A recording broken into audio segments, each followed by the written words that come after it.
Iyi ni radiyo BBC gahuza miryango ivugira i Londres kuri metero 19, 25, 31 na 41 no ku mirongo ya FM mu karere k'ibiyaga bigari no kuri internet kuri bbcgahuza.com.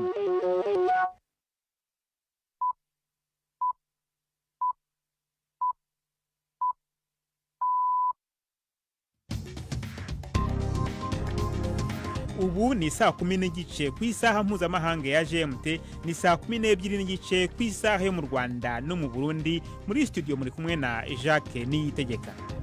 Izi ni ingingo z'ingenzi zigize aya makuru. Amerika n'Uburusiya bemeye gutera imbere byihuse mu mishyikirano igamije guhagarika intambara Uburusiya bwashoje kuri Ukraine.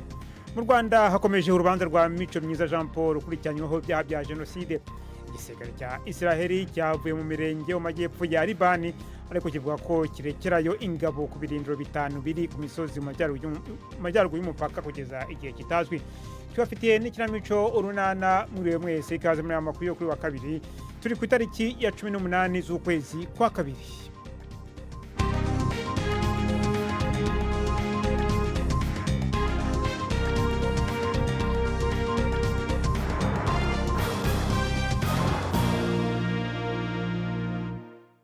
Ano makuru reka tuyahere kuyerekeranye n'intambara yo muri Ukraine. Amerika n'Uburusiya byemeye gutera imbere byihuse mu mishyikirano higamije guhagarika intambara Uburusiya bwashoje kuri Ukraine, nyuma y'ibyo bise ibiganiro byubaka. Iyi nama yabereye muri Arabia Saudite iyobowe na Ministre w'ububanyi n'amahanga wa Leta Zunze Ubumwe za Amerika na Ministre w'ububanyi n'amahanga w'Uburusiya, yabaye iya mbere kuva Moscow yagaba igitero simusiga mu myaka 3 ishize kuri Ukraine.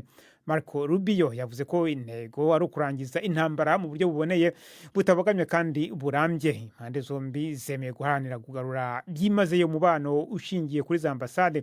Iyi nama yarakaje Ukraine n'inshuti zayo z'Uburayi zitayitumiwemo. Bwana Rubio yahakanye ko barimo gushyirwa ku ruhande. Umukuru w'akanama k'umuryango w'ubumwe bw'Uburayi yasezeranije ko uyu mugabane uzongera ingufu mu byo wiyemeje gufasha Ukraine hagamijwe gufatanya na Amerika kugira ngo haboneke amahoro aboneye kandi arambye. Ursula von der Leyen yagiranye ibiganiro n'intumwa idasanzwe muri Ukraine ya Amerika Keith Kellogg, mu gihe abanyaburayi na Ukraine bombi batashyizwe mu biganiro hagati ya Amerika n'Uburusiya. Ibyo biganiro rero byaberaga muri Arabia Saudite. Nababwiraga mu kanya ni inkuru ya Dani Abehad umugezwaho na Ivete Kabatesi. Abayobozi b'Uburayi ubu bari mu gihe kitaboroheye, bakoresheje amafaranga arenza Leta Zunze Ubumwe za Amerika zose mu bijyanye n'imfashanyo y'amafaranga ndetse n'iya gisirikare igenerwa Ukraine. Ariko Amerika isanzwe ifite imbaraga mu bya gisirikare. Gufata inshingano zirushijeho mu kurinda umugabane wabo n'umugambi mushya Uburayi buhugiyeho. Umuryango w'Uburayi wemeza ko igiye kwihutisha ibijyanye no koroshya amategeko yerekeye imyenda kugira ngo byorohe kongera ingengo y'imari ya gisirikare. Kuzamura amafaranga n'ubushobozi nk'ubwo bizatwara igihe. Cyakora Uburayi bwizera ko ingamba zihamye muri izo nzira bizatiza imbaraga zo kwemeza Leta Zunze Ubumwe za Amerika ngo zibemerere kugira uruhare mu biganiro kuri Ukraine. Uburusiya bushobora kuzabyanga, ariko abayobozi b'Uburayi bashimangira ko ibiganiro ari ingenzi haba ku mutekano wa Ukraine ndetse n'uwo mugabane wose muri rusange. Inkuru ya Dani Abehad. Dukomeze ku makuru y'akarere k'ibiyaga bigari. Ishami rya ONU rishinzwe uburenganzira bwa muntu ku isi riravuga ko inyeshyamba zo mu mutwe wa M23 bivuga ko zishyigikiwe n'u Rwanda zishe mu buryo bunyuranije n'amategeko abana ubwo zinjiraga i Bukavu, burasirazuba bwa Repubulika ya Demokarasi ya Kongo mu cyumweru gishize. Umuvugizi w'iryo shami yatanze impuruza ko umutekano ugenda urushaho kuba mubi mu gihe hari amakuru y'ihohoterwa rishingiye ku gitsina ndetse no kwinjiza abantu mu gisirikare ku gahato. Abanyamakuru n'impirimbanyi nabo barabangamiwe ngo barashaka gukingirwa ibikorwa byo kwihorera bya M23. Uyu mutwe witwaje intwaro wafashe uduce twinshi mu burasirazuba bwa Repubulika ya Demokarasi ya Kongo, harimo n'umujyi wa Goma mu ntara ya Kivu y'Amajyaruguru wafashwe mu mpera z'ukwezi kwa mbere. Ibiro ntaramakuru biyobowe n'ubucamanza bwa Irani aho ni ku mugabane wa Aziya biratangaza ko umugabo n'umugore b'Abongereza bafungiye muri Irani bashinjwe icyaha cy'ubutasi. Craig na Lindsey Foreman batawe muri yombi mu kwezi kwa mbere ubwo barimo kwitegura kwambuka umupaka bava muri Iran berekeza muri Pakistani, ariko amakuru y'ifungwa ryabo yamenyekanye mu cyumweru gishize. Ni inkuru ya Azadeh Moshiri mugezweho na Fene Gakwaya. Kugeza ubu imiryango yabo yari itazi icyo Lindsey na Craig Foreman baregwa. Umuvugizi w'ubucamanza muri Iran yavuze yuko abo bantu binjiye mu gihugu biyita abakerarugendo, ariko bikavugwa ko ngo baje gukusanya amakuru agenewe inzego z'ubutasi zo mu bihugu byo mu Burayi. Imiryango yabo ivuga yuko bari bagize urugendo rurerure rwo gutembera hirya no hino ku isi bakoresheje amapikipiki yabo. Lindsey Foreman afasha abantu mu byo kubungabunga ubuzima, akaba yaranavuze yuko ari gukora ubushakashatsi ku kuntu umuntu yabaho ubuzima bwiza. Yananditse ku mbuga nkoranyambaga yuko bazi neza ingaruka zo kunyura mu gihugu cya Iran mu rugendo rwabo. Muri iki gihe ibiro by'ubushikiranganje bw'imibano n'amahanga by'Ubwongereza bigira inama abenegihugu b'Ubwongereza kudakora ingendo muri Iran. Abantu babarirwa mu mirongo b'abanyamahanga n'abafite ubwenegihugu bubiri batawe muri yombi, kandi ibirego babarega bikaba bidasobanutse neza, gusa bikaba bifitanye isano n'umutekano. Mukomeje kumva BBC gahuza miryango, muradukurikira kandi kuri Kisoro FM mu majyepfo ya Uganda. Tugeze ku saa 10:36 ku masaha ya hano i Londres, ku masaha yo mu Rwanda no mu Burundi no mu Burasirazuba bwa Kongo ni saa 12:36 n'amasegonda 15. Samirana radio yacu dukunda. Ibiganiro vya BBC kuri radio Isanganiro mu Burundi ni ku murongo wa FM 89 n'ibitindwi. BBC gahuza miryango.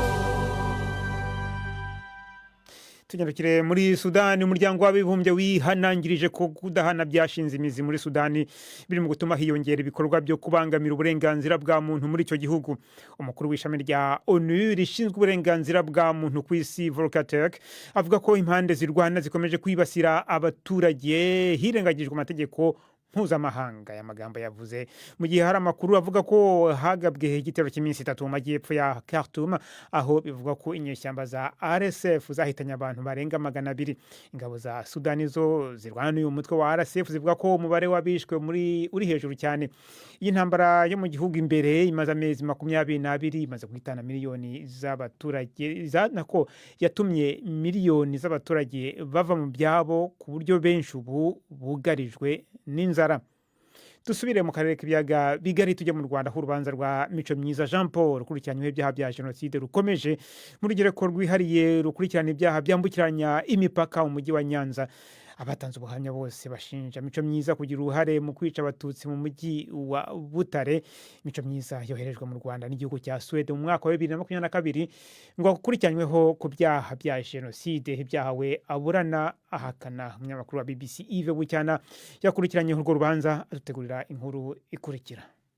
Umutangabuhamya kuri uyu wa kabiri yashinje Mico Myiza ko mu gihe cya jenoside yari afite imbunda kandi yambaraga ishati ya gisirikare, ariko ko iyo mbunda yayimaranye igihe gito kuko umujyi wa Butare utatinze gufatwa n'ingabo zari za FPR. Mico Myiza w'imyaka 53 yarezwe ubwicanyi bwibasiye abatutsi bwabereye mu bice bitandukanye byo mu mujyi wa Huye mu majyepfo y'u Rwanda. Umutangabuhamya yabwiye urukiko ko Mico Myiza yishe uwitwa Kabera amurashe, ariko avuga ko atabyiboneye, ko ari ibyo yabwiwe na Mico Myiza ubwe bwite. Uwo mutangabuhamya abazwa mu bugenzacyaha ngo yavuze ko Mico Myiza Jean Paul yari mu bitero byahigaga bikanica abatutsi. Metre Karuranga Salomo wunganira Mico Myiza yabajije umutangabuhamya impamvu ibyo bitero atabivuze mu rukiko. Umutangabuhamya avuga ko Mico Myiza yari mu gitero kishe uwitwa Rutayisire, kandi ko iby'ibyo bitero yari bubivugeho mu buhamya bwe, uretse ko yanavuze ko atiboneye icyo gitero, ko ibyacyo yabyumvise cyaraye kibaye. Mico Myiza yabajije umutangabuhamya ati mu bugenzacyaha wavuze ko nari mfite imbunda nahawe n'abasirikare, none mu rukiko wavuze ko nayihawe n'uwari konseye, ubwo nari mfite imbunda ebyiri. umutangabuhamya amusubiza ko imbunda yari afite yayihawe na konseye. uregwa yanabajije umutangabuhamya niba yarabonye yica umuntu cyangwa amugirira nabi. umutangabuhamya avuga ko ntawe yabonye, ariko ko Mico Myiza yamwibwiriye ko yishe uwitwa Kabera. gusa urukiko rumubajije, umutangabuhamya yavuze ko urupfu rwa Kabera ntaho ruhuriye na jenoside. undi mutangabuhamya we yabwiye urukiko ko Mico Myiza yamwiciye abantu mu gihe cya jenoside, kandi ko yamwiboneye afite imbunda kuri bariyeri yari izwi nka bariyeri yo kwa Ngoga ari we se wa Mico Myiza. icyo gihe ngo bajonjoyemo abagabo barabajyana, kandi ngo ntibagarutse, bivuga ko ngo bapfuye. urubanza ruracyakomeje. tuvuye mu Rwanda tujya muri Uganda, aho perezida w'icyo gihugu Yoweri Museveni yatesheje agaciro impungenge ku buzima bw'umukuru batavuga rumwe n'ubutegetsi bwe Kizza Besigye, avuga ko imyigaragambyo ye yo kwicisha inzara ari amayeri kugira ngo yemerewe kuburanishwa adafunze. Bwana Besigye uri mu kuburanishwa n'urukiko rwa gisirikare kubera ibyaha byo gutunga imbunda mu buryo butemewe n'amategeko, amaze amezi agera kuri 3 afunzwe, ku buryo byatumye abantu barakara. umuryango wiganjemo ibihugu byahoze bikolonijwe n'Ubwongereza n'imiryango iharanira uburenganzira bwa muntu birasaba ko yarekurwa kubera impamvu z'uburwayi. Bwana Besigye umaze igihe kirekire atavuga rumwe n'ubutegetsi bwa Museveni yagiye mu bitaro igihe gitoya nyuma yo gutangira imyigaragambyo yo kwicisha inzara mu cyumweru gishize. Yatawe muri yombi nyuma yo gushimutirirwa muri Kenya, maze asubizwa ku ngufu muri Uganda. Dusubire mu burasirazuba bwa hagati, igisirikare cya Israel cyavuye mu mirenge mu majyepfo ya Libani, ariko kivuga ko kirekereyeyo ingabo ku birindiro 5 biri ku misozi mu majyaruguru y'umupaka kugeza igihe kitazwi. umuryango w'abibumbye uvuga ko ibi ari ukurenga ku masezerano yatumye harangira intambara na Hezbollah. ni inkuru ya Hugo Bachega mugezweho na Prime ndi ku Magenge. igitondo cyose cyaheze abantu bariko baragaruka mu mihana yari yaratewe, bamwe bafise ibendera ry'umuhondo rya Hezbollah n'ivyapa biriko isanamu y'uwahora ari umukuru w'uwo mugwi Hassan Nasrallah. ku mabarabara amwe hariho inzu nkenke ataco zabaye, ariko bose abasirikare bose bari barashwaye ku karere bahavuye. Israel ivuga yuko abasirikare bayo bazogoma kwisonga ry'udutumba 5 ku rubibe mu kiringo kitazwi uko kireha, gushika igisirikare ca Libani naco gishize mu ngiro uruhande rwaco rw'amasezerano. leta ya Libani ivuga yuko uko ari ukurenga ku masezerano yo guhagarika intambara, ataho gutaniye no kwigarurira ubutaka bwayo. ayo masezerano ategekanya kandi kuvana abagwanyi ba Hezbollah n'ibigwanisho mu bumanuko bwa Libani, aho uwo mugwi umaze imyaka ari uhiganziye. Ibiganiro bya BBC gahuza miryango mukunda nk'amakuru, imvo n'imvano, urunana, ikiganiro cy'abagore cyangwa abaza muganga, ubu biraboneka kuri podcast. Jya kuri bbcgahuza.com maze ushake ahari podcast. Amakuru yose yuko podcast ikora nuko wayishyira muri telefone yawe, byose urabihasanga. Mbere yo gukomeza reka tunyarukire gato ku cyicaro cya Kiliziya Gatolika i Vatikani. Vatikani rero yahagaritse gahunda Papa Francisco yari afite mu mpera za kino cyumweru kubera ko akiri mu bitaro. Yagombaga kugira uruhare mu birori byo kwizihiza umwaka mutagatifu wa Kiliziya Gatolika. Kuwa gatanu uyu mupapa w'imyaka 88 yagiye mu bitaro, aho arimo kuvurirwa indwara ifata mu myanya y'ubuhumekero. Abaganga bavuze ko kwimuvura bigoye, bityo bakaba bagomba kumuhindurira imiti. Nubwo biri uko ariko Vatikani ivuga ko papa atarembye. BBC gahuza miryango, umwanya w'ikinamico urunana.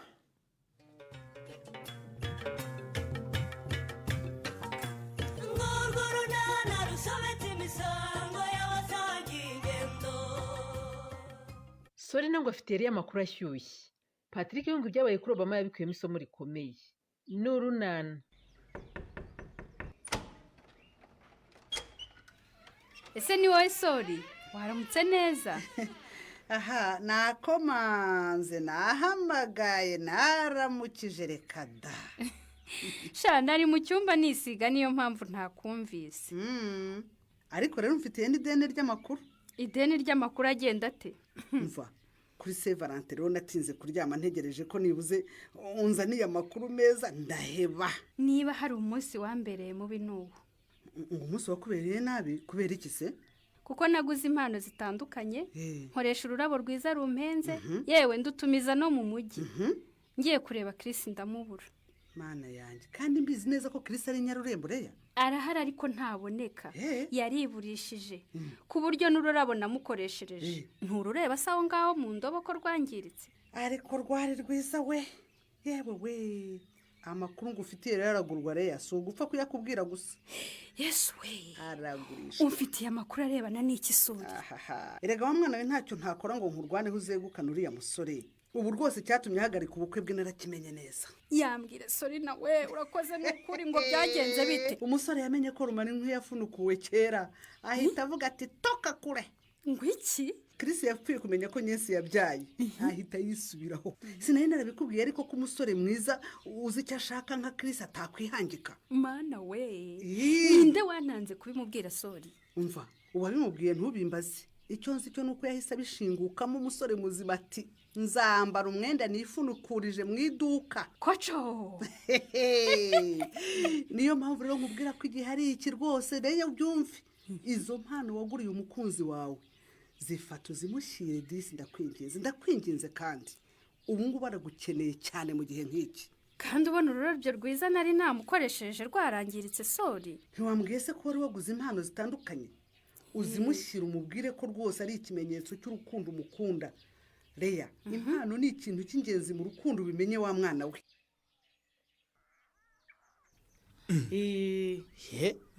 uje kurega ndetse kandi noneho Nadi wagize ikihe kibazo mu mudugudu? Yewe ntabanje kurega da, urebye ni nama nje kubagisha. Ndakumva Nadi. Mu by'ukuri murabona ko ngeze mu zabukuru pe, runashaje neza. Zabukuru guteze kandi Nadi. Indi maze kuba nkuru nyine urabona ko haburi igihe gito ngo mbyare. Ariko imvugo zubuye. Kare kose se mbwira kuri hafi kubyara ntuvuge ko ugeze mu zabukuru boshye ufite imyaka 65. Narenze kwita ubyumva nyine kuko abantu benshi babivuga gutyo. Wa mugani wawe urakuriwe rwose no kwitegura. Niko baganga bambwiye ngo ngomba kwitegura kubyara rufo. Nibyo rwose. Muri twa duke tw'ingoboka rero uhabwa nk'umugore utwite wo mu muryango ukennye.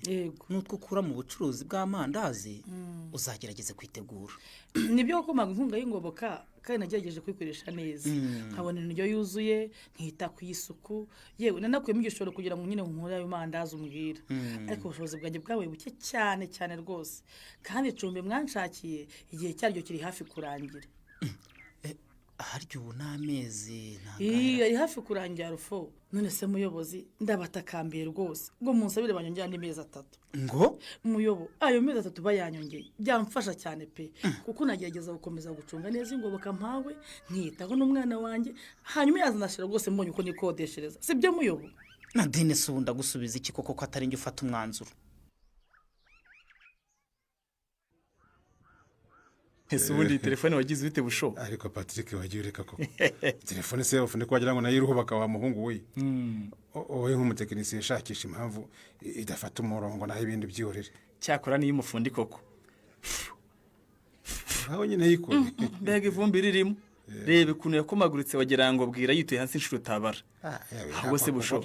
Ndakumva. Ko ntibutse kuko baza Obama mere wati. Obama se. Aragenda yoroherwa. Ariko nyine urabyumva nawe umuga nyine arabufite. Hano no kwihangana kabisa. Ahubwo dore ni wowe ufite rwose telefone nyinshi zapfuye. Uramenye rwose batiri zazo ugeze ushyira kuri. Wahora n'iki ko abana bari banyuze hano baje kunsabza ntagikoresha. Kandi kuziba hano mvaga ntacyo bitwaye pe. Icyangombwa rero nuko tumenya ko bimwe mu bikoresho by'ikoranabuhanga tutunze bibitse uburozi n'ubukomeye bishobora kutugirira nabi. Cyane rwose busho. Mukomere Patrick we. Ruremi. Rega nange ndahari. Komera nawe bushombe we. Komera. Wiri neza. Iko se Ruremi. Karame. Ibyo ni ibiki? Ibi ngibi se? Ni amashashi n'amacupa. Amacupa ya plastique akoreshwa ishuri imwe gusa n'ibindi bikoresho bitabora bataye anga rwose ku muhanda. None se Ruremi. Karame. Urabitoragura ukabijyana hehe? Simbona sano ufitemo ibyutamo imyanda itabora. Reka mbivange n'ibingibi byawe uzabijyana ahantu ujyana yarara. Murambonera uyu mugabo di nta soni urakusanya imyanda inyanyagiye hirya no hino ukaza kwitaho nkorera. Nta soni. Ariko rero Patrick ngero remesha rwose ndumva namwumva.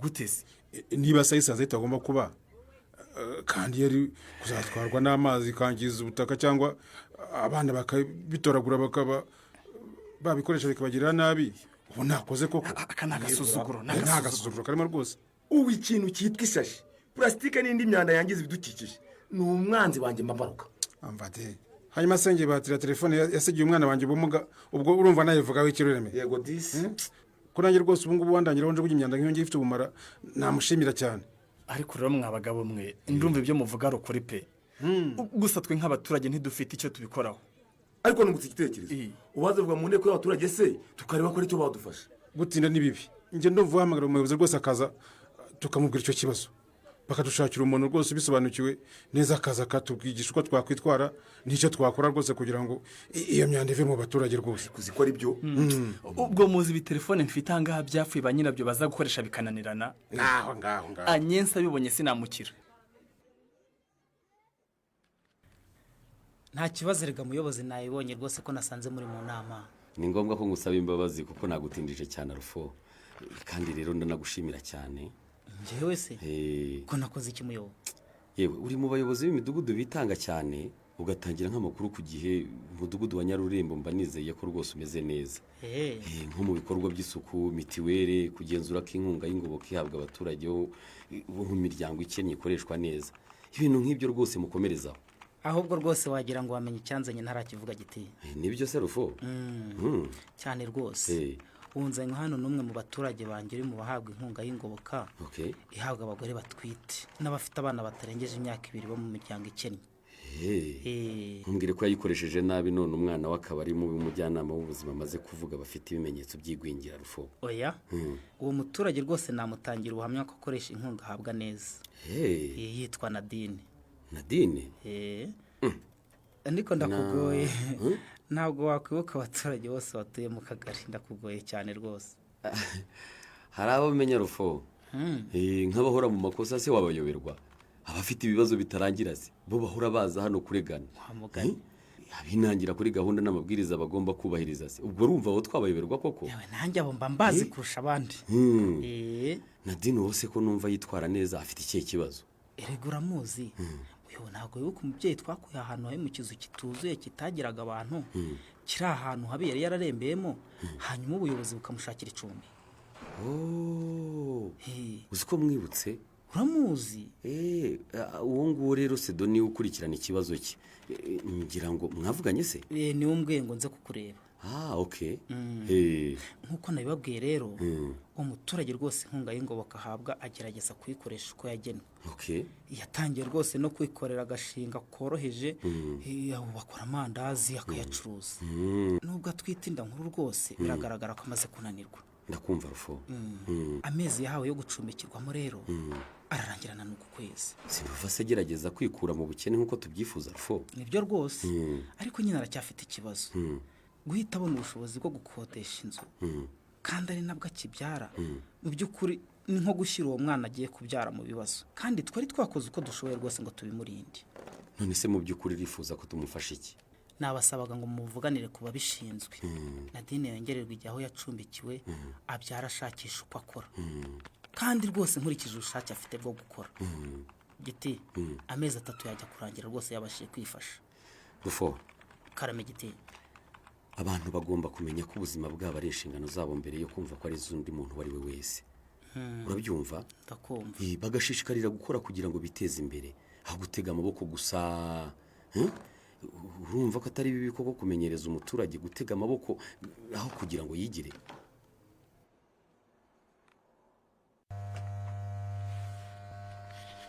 ese ntubona ko umaze gutunganya tondezi ngo nkogoshe mujyana kudakora mu gitambaro sinza nkwana no kuyogoshesha Patri n'ukuntu watumye ntakinga ngo nitahire nkwana n'ikibazo cya Nadine ikibazo cya Nadine kigenda gitese cyo kumutererana uzi neza ko wagutwitiye umwana Patri yaregura biseka ubwo se uraseka iki naseka se kubibisekwa nk'ibyiza rya mugire ntimujyana ubu muri uyu mugoroba unaniye kwita ku rugo rwawe ufata inzira uje kuri Patrick akorera uzanwe no kumubaza ibyinda ya Nadine ni inshingano zanjye nk'umujyanama w'ubuzima Patri kukubwira ko udakwiye gutera inda ngo urererwe na leta kandi wifashije ko wari ubizi neza ko udashaka gutera inda kuki utakoresheje agakingirizo? ariko umujyanama nawe wagira ngo nturi umuntu mukuru rwose ukubiza umuntu yakwirinda umuntu babana kangahe koko. None se ufite imyaka ingahe Patiri? Imyaka se Uri umwana utazi ko igihe ukoze imibonano idakingiye ushobora gutera inda? Va muri ayo ufashe Nadine kuko urabiza gutwita uyu mwana akaba adafite epfo na ruguru. Ujya no kumucumbikira byatewe nuko atarafite aho ajya. Nonsiya rwose soka muri salo.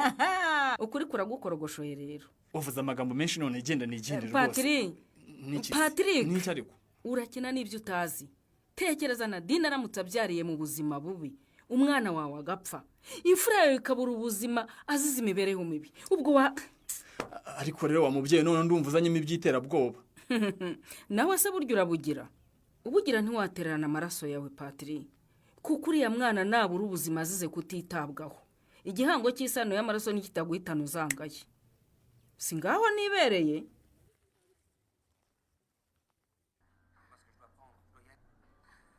Niya uramvugishije? Nibyo koko nje iwawe uranyakira umpa naho nicara ariko ni nkaho ntagusanze. Ni nkaho utahansanze gute se kandi turi kumwe Leya? Ubu se maze umwanya ungana iki hano wirebera televiziyo ukina na telekomande uhindagura amashene ibaze kweri. Oh, so sorry. I'm sorry. Hari ikiganiro nkunze gukurikira aya masaha nagira ngo ndebe ko kitarangiye. None si ibintu byo kunyihunza naguhamagara ntiwitabe nakohereza ubutumwa bugufi ntubusubize na WhatsApp messages zanjye ntuzisome koko ubwo koko uba wumva unkorera ibikikiri. Nukubera ko muri iyi minsi mfite akazi kenshi tu. Ku buryo kuri Saint Valentin nkwandikira ko ndi bugusure ntunsubize bigatuma nikora nkaza ngasanga rudadiye koko kiri. Waraje? Naraje nyine. Nagutumirije indabyo nziza ziroza zihumura neza uziko zangiritse nzireba agahinda kakanyica. Pardon ukuri kose sinarinzi kuzanzanira impano. Wari kubibwirwa n'iki se utanasomye ubutumwa nakwandikiye cyangwa ngo unanyitabe byibura? Ariko nakubwiye ngo bimbabarire. Nta kibazo kiri gusa nyine impano zindi nari nakuguriye zitangire kazo nari nkizibitse pe. Akira impano ivuye ku mutima wanjye kiri. Okay, Leya. Wakoze cyane. Kandi nukuri warakoze kunzirikana. Ariko izi mpano ntabwo ndibuze kuzemera. No kiri ntabwo wabinkora rwose ibyo bintu. Nyumva Leya. Rwose nta kintu na kimwe nshaka gituma umutima wanjye ugihuzagura kujegera. So urihangana usubirane impano zawe. Mu by'ukuri ukomeza ubu ndi umuntu ushaka kuba njyenyine nkitekerezaho. Ngo ukitekerezaho kiri dia nyumva rwose. Nukuri izi impano nzigwanya umutima ukunze. Mu by'ukuri impamvu yo kukugenera impano ni ukukwereka ko utari wenyine ko ufite umuntu ugutekerezaho cyane uguhoza ku mutima ukwifuriza ibyiza. Ndakwinginze ntuzange rwose kuko nababara cyane. Nagenda mfite isoni rwose ndamutse nzisubijeyo kandi nari nazikuzaniye wenda nushaka kuzitwike maze kugenda. Chris atewe n'iki kwanga impano zariye? Leya se wagiye gukora iki nyuma y'ibi bimubayeho? Ntuzacikwe n'ikiganiro runana cy'ubutaha. Ikinamico runana mwitegurirwa n'umuryango Urunana Development Communication mukayikurikira kuri radio BBC kuwa 2 no kuwa 4 saa 12:45 z'umugoroba. Ikinamico runana kandi mwayikurikira kuri YouTube. Kuyigeraho andika ijambo Ikinamico runana official maze utange n'ibitekerezo. Uramutse ufite ikibazo cyangwa igitekerezo kandi wifuza kutugezaho watwohereza ubutumwa bugufi bwanditse kuri telefone igendanwa 0783 18 10 64. Mushobora kandi kunyuza ubutumwa kuri page yacu ya Facebook. Kuyigeraho no kwandika ijambo Urunana. Dusubikiye ikiganiro runana cy'uyu munsi naho butaha. Barakoze bagenzi bacu mu kinamico Urunana nibo rero bashoje amakuru yacu kuri wa kabiri ariko mbere yo kubasezeraho nababwira ko inkuru ikiri kwisonga mu makuru avugwa hano kuri BBC aruko Amerika n'Uburusiya bemeye gutera imbere byihuse mu mishyikirano igamije guhagarika intambara Uburusiya bwashoje kuri Ukraine nyuma y'ibyo bisi biganiro byubaka beraga mu gihugu cya Arabia Saudite ibiganiro Uburayi ndetse na Ukraine bitari byatumiwemo. N'amakuru yarahagariwe na Marco Niyonkuru mwakoze cyane wita mu BBC gahuza imiryango andi makuru yacu mutumvise kuri radio harakomeje ku rubuga rwacu rwa internet bbc gahuza.com.